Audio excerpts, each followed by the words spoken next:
جب دیکھیں کہ یہ دعوت جو ہے پیغمبر محمد صلی اللہ علیہ وسلم دے رہے یہ لوگوں پر اثر کرتی جا رہی ہے، تو اس سے روکنے کے لیے اور حج کا زمانہ جب قریب آیا تو لوگوں کو جو ہے اس دعوت سے جو ہے دھیان بھٹکانے کے لیے، اور وہاں پر جو ہے کفار مکہ نے جو ہے ایک کانفرنس کی، اور اس کانفرنس میں ولید بن مغیرہ نامی شخص نے جو ہے گویا وہ سرداران میں سے تھا، اس نے ایک مشورہ طے کیا، بہت ساری باتیں کہی گئی کہ نبی صلی اللہ علیہ وسلم کو کس نام سے جو ہے پکارا جائے.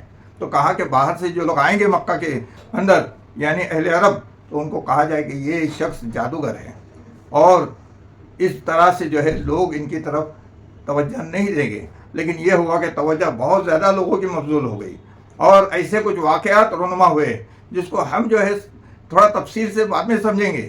ایک واقعہ جس نے مجھے بہت متاثر کیا ہے، بخاری شریف کے اندر ہے، مسلم اور بخاری کے اندر، وہ ہے قبیلہ غفار سے جو آئے تھے ابو ذر غفاری رضی اللہ تعالیٰ عنہ، جو قبیلہ غفار کے سردار تھے.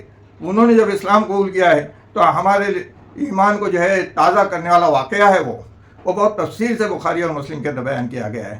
تو ابو ذر غفاری جب اسلام قبول کرتے ہیں تو آپ صلی اللہ علیہ وسلم سے پوچھتے ہیں کہ ابو ذر پھر تمہارے قبیلے کا کیا؟ تو وہ کہتے ہیں کہ آپ اپنا دوسرا ہاتھ لا کے دیجیے، میں اپنے قبیلے کی طرف سے آپ پر جو ہے بیعت کرتا ہوں. اور اس طرح سے قبیلہ غفار پورا کے پورا اسلام میں داخل ہو گیا.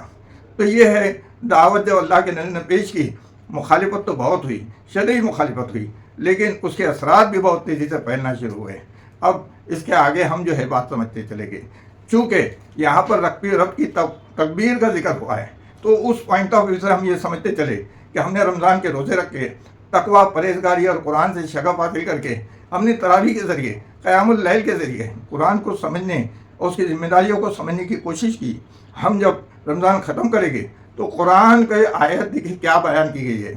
قرآن میں بولا گیا ہے وَلِتُكْمِلُوا الْعِدَّةَ، کہ جس وقت تم اس رمضان کو مکمل کرو گے تو تمہیں بھی ایک بڑی ذمہ داری دی جا رہی ہے کہ وَلِتُكَبِّرُوا اللَّهَ، کہ تمہیں اللہ کی تکبیر کو بیان کرنا پڑے گا، اور لَعَلَّكُمْ تَشْكُرُونَ، شاید کہ اس طرح تم شکر گزاری بجا لاؤ. تو یہی ذمہ داری ہر مسلمان کے اوپر ہے کہ وہ رب کی جو ہے تکبیر یا اللہ کی جو ہے کبریائی کا اعلان کرے، اپنے جو ہے قول سے بھی، اپنے عمل سے بھی.